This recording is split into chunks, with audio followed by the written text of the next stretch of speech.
Nossa, André, me ajuda aí, de novo com esse papo de Pedrinho, pelo amor de Deus. Ô, Thiago, que camisa é essa aí, doido? Ganhei do pessoal lá do Bonita, Lemense, do interior de São Paulo, HG. Olha aí. Bonita camisa, Bonita hein? camisa, né, cara? É do Dito Flecha, que é o maior ídolo da história do Lemense. Só pra você ver aí, velho, ó. Dito Boa, Flecha. garoto. Então, agradecer o Helder, que veio até Belo Horizonte, até me encontrou e deixou essa camisa comigo. Fiquei muito feliz. Muito bonita a camisa do Lemense. Presentaço que eu ganhei essa semana. Então fala quem vai ser o centroavante do Cruzeiro aí pra nós. Então, o que o Cruzeiro quer nesse momento, e até fez proposta, é o Caio Jorge. O problema Então a reunião aconteceu e a proposta foi apresentada. foi apresentada uma proposta por empréstimo. Então a HG não tá mentindo, não. Não, o HG nunca mente. O que o Cruzeiro tenta é a contratação do Caio Jorge por empréstimo.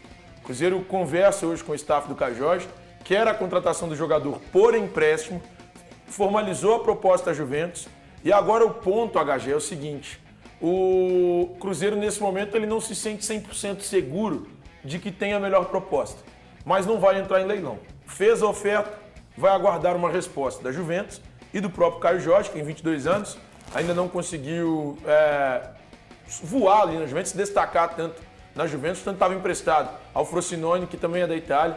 Então, existe hoje uma oferta formalizada do Cruzeiro pela contratação do Caio Jorge. Ô, Thiago, você sabe quais seriam os clubes que estariam na disputa aqui no nosso continente? Não sei, velho. Eu até perguntei, o cara falou, não sei, sei que tem muita concorrência e tal. Eu não sei, talvez seja uma forma de valorizar e depois trazer e falar, O Caio Jorge era importante a gente lembrar que é muito jovem, né? Tem 22 anos, passou por todas as categorias de base da seleção brasileira, então a gente sabe da qualidade dele, acompanhou ele aqui no Santos, foi importante para o Santos em 2021, depois já passando as temporadas nesse período da Juventus, ele não teve uma boa sequência, foram apenas 13 jogos pela Juventus, não chegou a marcar gols. Frosinone, 22 partidas. Então, assim, ele não se adaptou ao futebol italiano. E isso acontece. A gente tem um ótimo exemplo, eu citei isso ontem aqui, e é importante a gente trazer esses recortes para o torcedor entender. Ah, não deu certo na Itália, então acabou o futebol. Não, ele tem 22 anos, tem um potencial gigantesco. O Gabigol não foi bem na Internacional de Milão, jogou pouquíssimo na Internacional. Voltou para o futebol brasileiro, se reencontrou no Santos, foi super bem, virou um dos maiores ídolos da torcida do Flamengo. Não é no momento, mas é, historicamente, um dos grandes ídolos da torcida do Flamengo. Então, eu aponto como uma ótima contratação se vier e se der certo aqui para o Cruzeiro. O Valu, me agrada demais. Eu acho um jogador com um potencial muito grande e eu queria saber a sua opinião. O potencial é grande. Ninguém vai parar na Juventus, assim, né? Tropeçou no futebol brasileiro e a Juventus contrata, né? O Pedro também, né, que hoje vive mais novamente uma ótima fase no Flamengo, também foi para o futebol italiano, não conseguiu jogar lá na Fiorentina. Sim, o Gabigol até o nível de exigência é mais alto, né, na Inter de Milão do que na querida Fiorentina. É um jogador com potencial, jovem também. Nesse sentido, um perfil, nesse sentido, ser um jogador jovem que já foi lá e não conseguiu repetir o sucesso no Brasil, um caso um tanto parecido com o do Gabriel Veron, nesse sentido, nesse aspecto em especial. E tá aí, acho que o fato de outras equipes estarem interessadas diz muito a respeito da crença nesse jogador que tem realmente capacidade de fazer gols, e o Cruzeiro vai precisar de jogadores, aí pelo menos a minha opinião, 2 com esse perfil para a próxima janela que vai ser aberta em julho. Bom, o Rep, você gostaria de vê-lo no Atlético? Eu gostaria sim, acho um jogador interessante e eu achava que ele era um substituto natural até para o Paulinho. O Atlético já teve interesse nesse jogador no passado, mas a coisa não andou. O Atlético não vai atrás dele agora não. Foi ano passado isso, não foi? Que o Atlético Acho que foi no início do ano. procurou? Acho que foi ano passado. Acho que foi ano passado. Eu lembro que o Atlético teve interesse nele, mas não andou. O cara que o Atlético queria mesmo para ser o reserva do Paulinho, para ser o potencial substituto do Paulinho, era o Rodrigo Muniz. Que tá no Fulham. Só que o Muniz começou a fazer gol. Desandou a fazer gol lá no Fulham. E aí o Atlético não conseguiu um acordo para tirá-lo de lá. Fora o Caio Jorge, de ontem para hoje, avançou com alguém? O Cruzeiro está tentando avançar com o Michael, HG. E aí, aquela pedida do Al Hilal de 8 milhões de dólares, ela não existe mais. Não é o que o Al Hilal quer hoje. O Al Hilal aceita liberar o Michael por um valor inferior.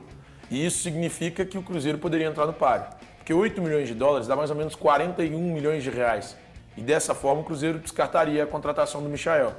Mas por um valor inferior, aí sim seria possível. Então hoje o Cruzeiro cogita sim a contratação do Michael, conversa e tenta entender o que o Al Hilal pede para a liberação do jogador.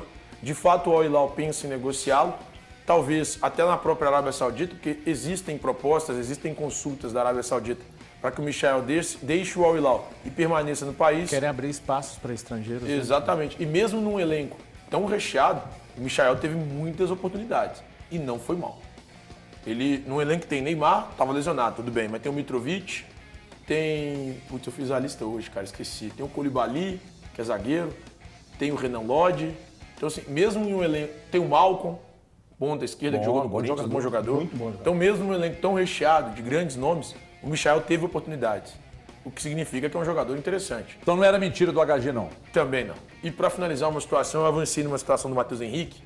Hoje, o que inviabiliza qualquer conversa de clubes brasileiros com o Matheus Henrique é a situação do Sassuolo. O diretor esportivo do Sassuolo, salvo engano, Giovanni Rossi, eu até peguei o nome, mas, cara, esqueci aqui de cabeça. O Giovanni Rossi, eu acho que é o diretor esportivo do Sassuolo, ele deixou o clube tem 5 dias e aí, sem essa definição em relação ao diretor esportivo, o Sassuolo ainda não quis abrir conversas com nenhum dos brasileiros que o procurou. A gente já tinha trazido aqui Atlético, Cruzeiro e São Paulo. Junta-se a eles o Grêmio. Então, os 4 têm interesse na contratação do Matheus Henrique, mas a situação ainda não está avançada, porque nesse momento estão todos eles ali esperando a definição do diretor esportivo. Mensagem do Stefano Pucci. Ele mandou a mesma, eu acho. Pois é. Ó, Caio Jorge é o papagaio com grife. Não acho.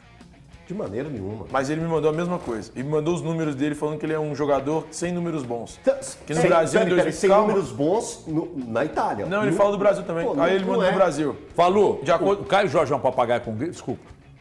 Não, acho que o Papagaio é um jogador que daqui para frente ele já a sua formação como atleta já terminou. A gente está falando de um jogador que a gente não sabe ainda até qual potencial ele pode atingir. Só para trazer o que o Stefano trouxe, em 2019, 7 jogos, nenhum gol.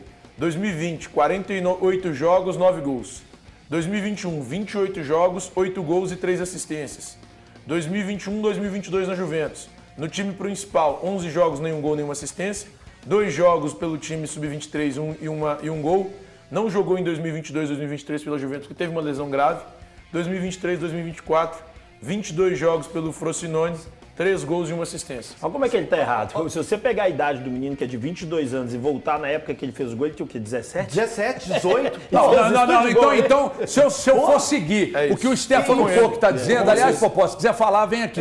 Se eu for seguir o que o Popó está falando, Stefano Pucci, então o Vitor Roque é ruim. Vem cá. Então o Vitor Roque é ruim. Peraí, chegou lá e nem jogou. Acabamos de elogiar o Alisson, com 18 anos, ter a postura que ele tem. O Caio Jorge, em 2020, ele fez. 2020 ele estava com 17 anos. Estava decidindo para o Santos. Ele estava com. Ele fez 48 jogos e 9 gols. Ele tinha 17 anos. Porque ninguém falou que ele é craque, né? Ninguém falou que ele é um isso aí, Neymar. Ele tá falando que ele é o que você falou, que é um jogador interessante, informação e potencial. 2020 É Paulinho, se você pegar os números do Paulinho, 2002. os números do Paulinho não eram bons, não, gente. Você pega os números do Paulinho, não era bom. Mas o potencial do atleta faz com que ele se acredite. Eu falo essa frase direto. Futebol não é matemática exata. Não tem esses cálculos que você pega pra cá, pô. Se é assim, se formos olhar só isso, então o Vitor Roque tem que voltar pra várzea. Né? Porque chegou lá, não jogou, o treinador saiu. Então não chegou lá, não jogou. Assim, eu concordo com todos vocês, tá? Mas fazendo o papel de advogado do Diabo e do Popó, que talvez sejam a mesma pessoa.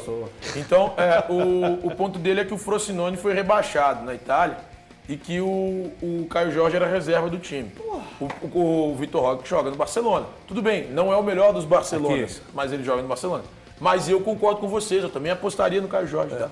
Eu acho bom jogador. Eu não sei as condições, você acabou de informar que é empréstimo. Então, pera lá. Se é por empréstimo, um jogador que tem potencial, porque já demonstrou que tem, está lá no Frosinone, time rebaixável. Você quer que o cara corta com a pica pro céu todo dia pra jogar bola? E outra, ele não é o Maradona. Ele não vai fazer um time desbancar o Ronaldo Giovanelli herói. contou pra mim, não vou falar o nome do clube que ele citou, e não é o Cruzeiro, pra deixar bem claro. Ronaldo Giovanelli falou comigo que passou por um determinado clube que toda hora a bola tava dentro da área dele. Aí toda hora ia lá, pagou o gol, os caras, o Ronaldo tá jogando nada. Ué. Eu falei assim, mas milagre eu não faço não, mano. Se toda hora a bola tá aqui dentro da área, ninguém marca lá na frente, meio campo que não produz, ataque que não faz, volante que não marca, zagueiro mal posicionado, a bola toda hora tava na área, era gol dos caras. Aí a culpa é do Ronaldo, a culpa é do Ronaldo. Nesse caso aí, desculpa, eu acho que por empréstimo, como o Thiago trouxe, acho que não tem problema nenhum, acho que é uma boa, tem potencial sim, senhor, o Caio Jorge. Agora, o Popó tá dizendo aqui, nós queremos é o Cavani. Eu quero a Gisele Bündchen, mas não é pra namorar. Mas é só pra conversar. Não querem o Cavani, não. Hã? Não vão atrás do Cavani, não. Espera aí que você vai falar disso. Não sei nem de onde surgiu. É o Popó que mandou pra mim aqui agora. Meus amigos, Arani, foi o Gão que deu isso? Não, foi o Leopoldo. Foi o Leopoldo Siqueira? Então, eu respeito fonte e apuração de todo mundo, tá, HG? Mas eu conversei com uma fonte do Cruzeiro e essa fonte me disse que não procuraram o Cavani. Então, assim, é muito ruim ter que vir aqui e falar uma coisa diferente do que um colega publicou. Mas eu tenho uma informação diferente da informação do Leopoldo Siqueira, que é um cara que eu respeito muito, porque eu sei que é um cara que trabalha muito sério. Mas a fonte com a qual eu conversei me disse que nesse momento o Cruzeiro não teria interesse na contratação do Cavani, pelo contrário, ele falou que outros nomes estão em pauta no Cruzeiro nesse momento. Muito bem, entre eles o Thiago trouxe aqui, a gente já tinha informado também, o Caio Jorge, explicou sobre a questão do Michael também. Esse sim o Cruzeiro tenta. Rápido intervalo, é no pique, nesta quarta-feira com uma cara tremenda de sexta. Até já.